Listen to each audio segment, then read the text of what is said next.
Can the Trump presidency, the Trump administration by itself eliminate public service loan forgiveness? All right, just the question we've all been waiting for. Let's talk politics. My crystal ball's cloudy as usual. I don't know everything, but here's the deal with public service loan forgiveness that I think is really important to remember. I think a lot of people last fall were freaked out a little bit, right? They saw the Biden administration put out this new program, right? This SAVE program, which looked awesome for doctors, right? You know, whether it's good for the taxpayer or not, it's a totally different argument, but it's awesome for indebted doctors, right? It's just a really more generous form of these income-driven repayment programs. Well, that was not passed by Congress. That was just something the administration did. And it got challenged in court. And while it's not completely done in court at the time of this recording, it looks like it's almost surely gone. And people worry, well, is that same thing going to happen to public service loan forgiveness? Well, you got to understand the difference, right? Public service loan forgiveness, I think it was passed in like 2007, started taking effect. Obviously after 10 years of payments, the first time would have been 2017, right? It was the first time somebody could have received public service loan forgiveness, and almost no one knew about the program back in 2007, so no one was making qualifying payments and so on and so forth.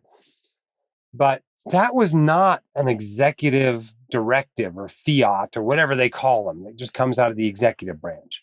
It is not just the president that passed that. It was an act of Congress that put public service loan forgiveness in place. Okay? So, can the Trump presidency, the Trump administration by itself eliminate public service loan forgiveness? No, it cannot. It cannot. It takes an act of Congress to do that. What does that mean? That means it has to pass the House. That means it has to pass the Senate, probably with a filibuster-proof majority. So not just half the senators have to vote for it, 60% of them do. And that's just the way our political system works. And then the president's got to sign off on it, right? I feel like I got to take you guys all back to third grade and do Schoolhouse Rock again, right? The bill that goes to Capitol Hill, right? And all that. That's what has to happen for public service loan forgiveness to go away. Now, I'm not saying that can't happen. It could. Right now, the Republicans control the House. Well, I guess not right now as you listen to this. I think the inauguration is like a week after you'll listen to this. But basically, very soon, the Republicans will control the House, they will control the Senate, and they will control the White House. And as a general rule, Republicans aren't big fans of student loan forgiveness. And they're not big fans of the Department of Education. They're not big fans of government being in the student loan business at all. So is that increase the risk of public service loan forgiveness going away? Yes, it does, especially because they control all three of those things. And so it's possible they could pass a law that gets rid of public service loan forgiveness. Now, keep in mind, getting things through the Senate is not as easy as getting things through the House. And they barely have a majority in the House to start with. It's only like 2 people or something majority. So they got to, keep everybody on board in getting rid of public service loan forgiveness. And then they've got to somehow deal with this filibuster issue in the Senate. And there's some ways they've gotten around it in the past, but typically not for a law like this. So the likelihood of finding, 7, 8 Democrats to vote on getting rid of public service loan forgiveness completely seems awfully low to me. The odds aren't 0. It could happen, but it seems awfully low to me. Okay, so let's say this happens. This becomes this big priority sometime this fall of just getting rid of public service loan forgiveness. The House passes it. Somehow it gets through the Senate. President Trump signs off on it. What's going to happen? Is it just going to go away this year? Almost surely not. Almost surely not, right? That sort of change is not popular at all with taxpayers.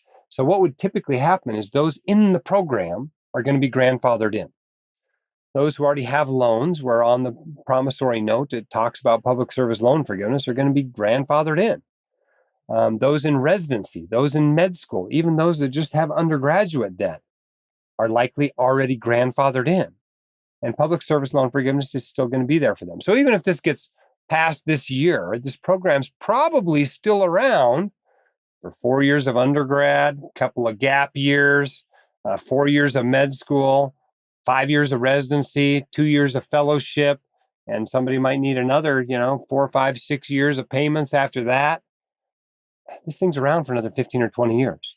In that period of time, maybe it gets reinstated by a different administration and a different Congress, right? So I think the likelihood of this going away is pretty darn low. And for those who are already counting on it to not get it in some form, that risk is awfully low, right? You're just so much more likely to be grandfathered in. Now, if you're worried about this, what do? You save up a public service loan forgiveness side fund. This is what everybody was doing 10 years ago, right? They heard about public service loan forgiveness in 2015. They're like, holy crap, look at this. I could get $400,000 in student loans just wiped away. I wonder if this is really going to happen. I bet it changes. I bet nothing happens. They worried about it. So what did I tell them to do? I said, save up a PSLF side fund. Instead of making those extra payments to your federal loan servicer, make the minimum payment and make the extra payment into your brokerage account. Invest it along the way so it's growing. And then if something happens, either in your personal life, you change jobs, you're no longer at a job that qualifies for PSLF, or the program changes, whatever, right? Then you can take the money out of that brokerage account, pay whatever taxes are due, and send it to the lender and wipe out your student loans. Okay? That's a PSLF side fund. So do I think it's going away? I do not. If you are more worried about it than I am, I would recommend a PSLF side fund. What I would not do is if this was otherwise your plan, you're already in a PSLF qualifying job or you fully expect to get one, I would not bail at this point just because Donald Trump was elected president, just because the Republicans control Congress. I think that's a terribly short-sighted move. Give it a little bit of time, a little bit of patience. Things like this become much more obvious of what you should do in a year or two. And PSLF is a 10 to 18-year program, right? So there's no rush. Take your time, make your decisions deliberately and thoughtfully, and make sure you're doing the right thing for you. The hosts of The White Coat Investor are not licensed accountants, attorneys, or financial advisors. This podcast is for your entertainment and information only. It should not be considered professional or personalized financial advice.